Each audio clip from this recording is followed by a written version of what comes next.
आपको क्या लगता है, क्या आज का भारत दो हिस्सों में बटा हुआ है? और अगर हाँ, तो एक आम आदमी को किसी एक हिस्से से कितनी परेशानी होती है? आपको कैसा लगता है जब आप ये देखते हैं कि एक ही देश में होने के बावजूद एक इंसान को सारी फैसिलिटीज़ मिल रही हैं, वहीं दूसरा इंसान रोज़ एक नया स्ट्रगल करता है? और कैसे हम सब मिलकर एक ही देश को दो अलग हिस्सों में बांटकर गर्व से किसी एक हिस्से का घमंड या पछतावा कर रहे हैं? अमीर दिन ब दिन अमीर होते जा रहे हैं और गरीब और ज़्यादा गरीब। ये बात आपने अक्सर लोगों से कई बार सुनी होगी। जब भी इंडिया की इकोनॉमिक ग्रोथ की बात निकलती है, ये मुद्दा आता ज़रूर है कि कैसे गरीब को एक वक्त का खाना कमाना मुश्किल होता जा रहा है और अमीरों की इनकम दुगनी होती जा रही है। 2020 में जूलियस बियर प्राइवेट लिमिटेड ने एक लिस्ट बनाई थी और ये गर्व की बात है, दुनिया भर के 4 मिलियन शहरों में मुंबई 28वीं पोजीशन पर रहा। आज यूएसए, चाइना, जर्मनी, जापान के साथ वर्ल्ड्स लार्जेस्ट इकोनॉमिक कंट्रीज़ में इंडिया 5th नंबर पर आता है, जहां 2016 में इंडिया में 452 स्टार्टअप्स थे। Ministry of commerce and industry की लेटेस्ट रिपोर्ट के अनुसार 2022 तक इंडिया में स्टार्टअप्स का नंबर बढ़कर 84,012 हो गया है। क्या ये गर्व करने वाली बात नहीं है? भले ही पिछले 6 सालों में इंडिया की एनुअल स्टार्टअप ग्रोथ 185% से बढ़ गई है, सोचने वाली बात यह है कि लगातार इंडियन इकोनॉमी बढ़ने के बाद भी क्यों आज भी इंडिया की 50% से ज़्यादा पॉपुलेशन पॉवर्टी लाइन के नीचे आती है। सुनने में किसी एक मूवी डायलॉग से कम नहीं लगता कि एक बिजनेसमैन हर रोज़ अपना पैसा डबल ट्रिपल करके और अमीर होता जा रहा है, और वहीं गरीब के लिए एक वक्त की रोटी कमाना रोज़ का एक स्ट्रगल है। लेकिन यही सच भी है। लेकिन ऐसे कैसे? अगर इंडिया का जीडीपी बढ़ रहा है तो क्यों इंडिया का सिर्फ एक क्लास ग्रो कर रहा है और दूसरा नहीं? गवर्नमेंट की ऐसी कौन सी गलतियां हैं जिसका फ़ायदा सिर्फ कुछ लोगों को हो पा रहा है, जबकि आधे से ज़्यादा इंडिया जहां था अब भी वहीं है? इस वीडियो में आज हम यही सारी चीज़ें डिस्कस करेंगे। तो आइए देखते हैं इंडिया के दो अनकैटेगराइज्ड हिस्से, रिच इंडिया और पुअर इंडिया। और ये जानने के लिए ज़रूरी है हमें इंडिया का जीडीपी और जीडीपी पर कैपिटा पता होना। यूनाइटेड नेशंस की रिसेंट रिपोर्ट के अनुसार इंडिया का जीडीपी 6.2% से बढ़कर 6.9% हो गया, जो क्लियरली यह शो करता है कि इंडिया का इकोनॉमिक ग्रोथ का ग्राफ हर रोज़ बढ़ता ही जा रहा है। पिछले 9-10 सालों में इंडिया में हुआ ट्रांसफॉर्मेशन भुलाने वाला नहीं है।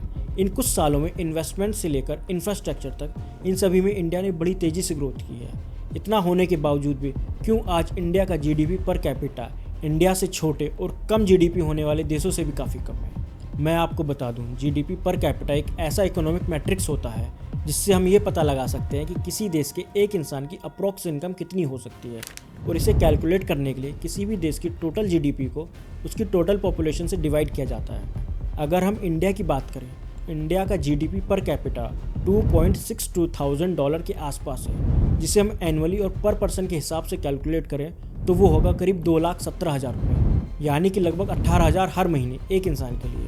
वहीं अगर इंडिया की आसपास वाली और लो इकोनॉमी वाली कंट्रीज़ को देखें तो भूटान की जीडीपी पर कैपिटा $3,500, बांग्लादेश की $2,62,000 और कुछ दिन पहले तक खाने के लिए मोहताज रहने वाली श्रीलंका की जीडीपी पर कैपिटा $3,34,000 है। अब यहाँ आप कह सकते हैं कि ये डिफरेंस इनकी पॉपुलेशन पर भी डिपेंड करती है। जब भी किसी देश में इन्फ्लेशन बढ़ने लगती है, इसका असर डायरेक्ट उस देश की जीडीपी पर पड़ता है।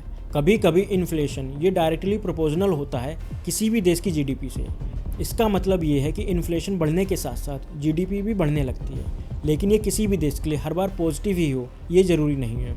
जीडीपी कभी भी किसी देश की इनकम इनइक्वालिटी का सही डेटा नहीं दे सकती। इसे हम ऐसे समझ सकते हैं कि जब किसी देश के बिलियनियर्स की इनकम बढ़ती है तो ज़रूरी नहीं है उस देश के हर एक इंसान की भी इनकम बढ़ी हो, और जीडीपी पर कैपिटा का रोल यहीं पर बहुत इंपॉर्टेंट हो जाता है। जैसे कि हमने देखा कि जीडीपी पर कैपिटा हमें उस देश के हर एक इंसान के इनकम का डेटा देता है। इस हिसाब से जैसे इंडिया की पर पर्सन इनकम अगर 18,000 रुपये है, लेकिन इसमें हमारे देश के बाकी अमीर लोग जैसे अडानी और अंबानी, इनकी भी इनकम कैलकुलेट की हुई है, जिसके हिसाब से अगर हम इनकी इनकम पर पर्सन की इनकम से हटा दें तो ये रह जाएगी बस 9,000 रुपये हर महीना, डायरेक्ट 50% कट, और ये बहुत बड़ा मार्जिन और अमाउंट हो जाता है। आउटलुक मैगजीन के हिसाब से इंडिया की 50% पॉपुलेशन की पर डे इनकम है 147 रुपये, जो कि सालाना हो जाती है 53,610।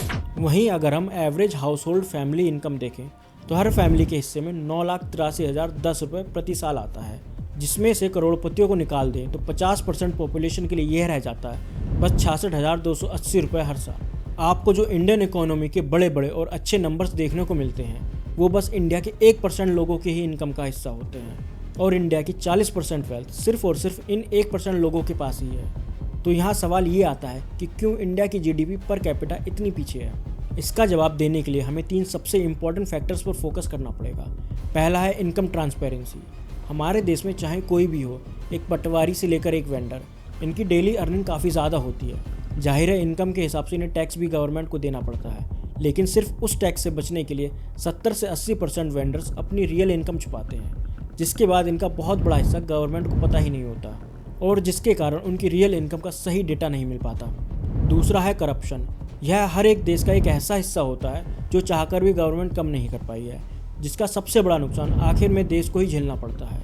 इसका दोष सिर्फ गवर्नमेंट को ही देना सही नहीं है। सिर्फ अपना काम जल्दी और बिना किसी मेहनत के हो जाए, इसके लिए करप्शन को बढ़ावा मिलना आम सी बात हो गई है और करप्शन ही देश की ब्लैक मनी मार्केट को बढ़ावा देता है। दूसरी ओर बस पॉलिटिकल पार्टीज का एक दूसरे पर करप्ट होने का दावा करना कितना सही माना जाएगा। हालांकि जब एक पार्टी दूसरी पार्टी पर आरोप लगा रही होती है तो वो पार्टी भी उतनी ही पानी में होती है जितनी की दूसरी पार्टी। तीसरा सबसे इम्पॉर्टेंट फैक्टर होगा एजुकेशन एंड स्किल्ड यूथ। अगर हम आज की बात करें तो एजुकेशन बहुत ज़्यादा महंगी हो गई है और एक सच यह भी है कि एजुकेशन के लिए हर कोई सीरियस भी नहीं है। दूसरी ओर देखें तो सही एजुकेशन के लिए हमारे यूथ के पास ना तो सही इंस्टीट्यूट्स हैं, ना ही टीचर्स और ना ही इंफ्रास्ट्रक्चर, जिसके कारण एक एम्प्लॉय का वर्किंग फाउंडेशन मजबूत होने की जगह बस जॉब सीकिंग हो गया है। क्या अगर कॉलेज में पढ़ने वाले बच्चों को सही से नॉलेज मिले तो वो एक लेबर बनने की जगह एक स्किल्ड एम्प्लॉय नहीं बन पाएंगे? और अगर ऐसा होता है तो क्या इसका फ़ायदा इंडिया को नहीं होगा? ये बात रियलाइज़ करना जितना गवर्नमेंट के लिए ज़रूरी है उतना ही यूथ के लिए भी है। अगर गवर्नमेंट ऐसी अपॉर्चुनिटीज़ प्रोवाइड करती है, यूथ का उसमें पार्टिसिपेशन उतना ही ज़रूरी है। इन सब बातों में किसका दोष माना जाए या कौन असल में दोषी है? सीधा जवाब क्या होगा, गवर्नमेंट या फिर जनता? हमें ये समझना बहुत ज़रूरी है कि कैसे कोई भी पॉलिटिकल पार्टी आपको पागल बना रही है और आपको लूट रही है। इलेक्शंस आते ही हर एक पॉलिटिकल पार्टी के अपने अपने मैनिफेस्टोज निकल जाते हैं, जिसमें वो जनता से कई सारे वादे करते हुए नजर आती हैं, लेकिन उनमें से कौन से वादे वो पूरी करती हैं ये निश्चित करना आपका काम होता है। हर पार्टी आपको जाति और धर्म के नाम से उकसाना चाहती है और जन आक्रोश पैदा करना चाहती है। जब कोई भी पॉलिटिकल लीडर आपको धर्म और जाति पर उकसाने की कोशिश करे, भाषण दे या उन पर टिप्पणी करे, आपका काम ये होना चाहिए कि उसकी जाति और धर्म के बहकावे में ना आकर उनसे अपने सवालों का जवाब मांगे। इन पॉलिटिशियंस का सबसे बड़ा हथियार जाति, धर्म और उन पर लोगों का होने वाला विश्वास होता है, जिसका फ़ायदा ये उठाते हैं और झूठी शान और झूठे गर्व को बीच में लाकर दो जातियों में तनाव पैदा करते हैं। ये बस फूट डालकर किसी एक ग्रुप को अपनी तरफ लेकर देश के हालात ही ख़राब करते हैं। यह वही मौका होता है जब आपको उन नेताओं से ये पूछना है कि वो आपके लिए क्या कर सकते हैं। आज तक उन्होंने आपके विकास के लिए क्या किया है और आप उनकी पार्टी को वोट क्यों दें? पॉलिटिकल पार्टीज़ का दूसरा हथियार होता है उनके झूठे वादे। इलेक्शन आते ही सारी पार्टीज़ आपसे अलग अलग वादे करती हैं और ये दावा करती हैं कि अगर उनकी पार्टी जीत जाती है तो वो अपने वादे पूरे करेंगी, जैसे कि ये आपको free ration, free wifi, free बिजली, फ्री शौचालय का झांसा देती हैं और वोट पा लेती हैं। लेकिन कितनी पार्टीज़ ऐसी होती हैं जो अपने वादे पूरे करती हैं? अगर आप इनसे फ्री एजुकेशन की बात करें या एम्प्लॉयमेंट की अपॉर्चुनिटीज़ की बात करें, इनके पास शायद ही आपके लिए कोई जवाब होगा। चीज़ें फ्री देकर पॉलिटिकल लीडर्स आपको अपने फेवर में लेना चाहते हैं और आपको उन पर डिपेंडेंट करना चाहते हैं ताकि आप उनके लिए एक वोट बैंक बन सकें। जैसे ही ये पार्टी सत्ता में आएंगी, आप देखोगे कि उनका कोई भी वादा पूरा नहीं हुआ है, ना ही वो अपने कहे हुए शब्दों पर अमल करती हैं और ना ही अपने मैनिफेस्टो के प्रोमिसेस पर। जिस डेवलप्ड नेशन का सपना हमारे देश के पीएम देख रहे हैं, क्या ये इस तरीके से कभी पूरा हो पाएगा? आज से 25 सालों के बाद जब हमारे देश की गिनती अमेरिका जैसे डेवलप्ड कंट्रीज़ में की जाएगी, उसके लिए ऐसी क्या चीज़ें हैं जो आज हमें ध्यान में रखनी है? एक डेवलप्ड कंट्री को डेवलप्ड बनाने के लिए अलग अलग फैक्टर्स हो सकते हैं, जैसे कि gender parity, rule of law, independence of press, human development index, GDP per capita, standard of living of the people और एनवायरमेंटल सस्टेनेबिलिटी।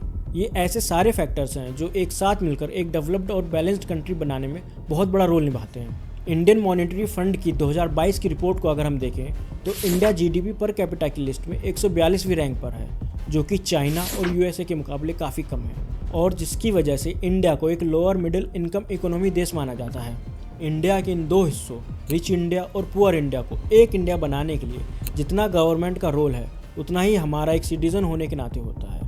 जो वादे हमसे पॉलिटिकल पार्टीज़ ने किए हैं उन्हें पूरा कराना और ना होने पर उनसे सवाल करना या फिर समय आने पर उस पार्टी को ही बदल देना हमारा अधिकार है। सिर्फ नेताओं की बातों में आकर उनका वोट बैंक बनने से हम कभी भी उस रेखा को क्रॉस नहीं कर पाएंगे जो हमें पुअर इंडिया से रिच इंडिया की तरफ ले जाएगी। आखिर में मैं बस इतना कहना चाहूँगा कि जब तक हम खुद अपने लिए आवाज़ नहीं उठाएंगे तब तक हमें हमारे हक नहीं मिल सकते और हमें एक साथ मिलकर इंडिया के इन दोनों हिस्सों को एक करना है।